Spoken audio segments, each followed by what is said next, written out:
Racist anti-Kamala signs hung at bus stops all over Denver. You knew it had to get worse, right? We got 60 some days. America, show me your worst. Denver City Councilwoman Chantel Lewis posted photos on X after offensive signs were hung at bus stops all around Denver. She tweeted, I wish I could say I was surprised, but in a year when a Black woman could become POTUS, those with hate in their heart are going to coordinate these kind of atrocious, expensive campaigns to stir division. Yeah, it is expensive to come up with this. You got to get it printed. You got to get it hung. Got to avoid detection. Give you a closer look. One sign reads, Blacks must sit at the back of the bus. Kamala's migrants sit in the front. Aren't you clever? And racist, bigoted, nasty. Yeah, that's right. There you go. These are, of course, reminiscent of Jim Crow era signage. I thought we were kind of sugarcoating or whitewashing this. Did it happen, America? Why are we putting up throwback signs to a time that really wasn't that big of a deal? I thought you said it wasn't that big of a deal and that Blacks were happy and they got to learn a trade and everything was great until a woke mob 100 years later started messing things up. But apparently we are now acknowledging that this was a dark era. White waiting room. Jackson, how much attention should we pay to this? And might I remind you that we are about to be in September.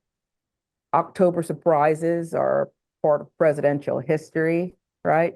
Whether it's Jim Comey, okay, or something about a monkey business in a boat, or a love child in a relationship, whatever it is, these October surprises are usually huge.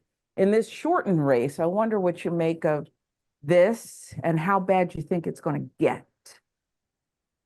Well, I don't really suspect an October surprise this go round because we've been watching Donald Trump for almost a decade now in politics, and that's one of the biggest flaws of not just the Republican Party, which is solely and completely about Donald Trump, right now, and will continue to be even after he loses. But, at the end of the day, Republicans and just the right wing movement in this country, so much of it is just the culture and the spirit of sticking it to the libs. That's all this is, trying to get under people's skin, trying to get people mad. And when they can't get you mad and they can't get under your skin, they kind of just stop and go away, or they go back to their echo chambers and do stuff like this. But I mean, this is what they got. Like, are we supposed to have our feelings hurt, or are we supposed to think this is funny?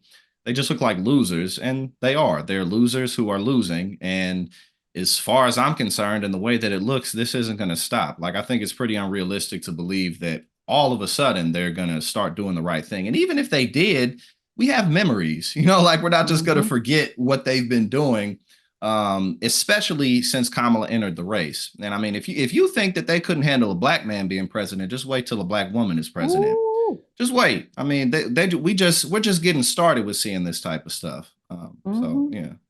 44 posted something to his social media where he had on a tan suit and then she was in a tan suit. It was a little split screen. I think she should wear a tan suit every day because it's making a mockery of your nonsense. Okay. Yeah. It's important world matters, important American issues that have to be dealt with.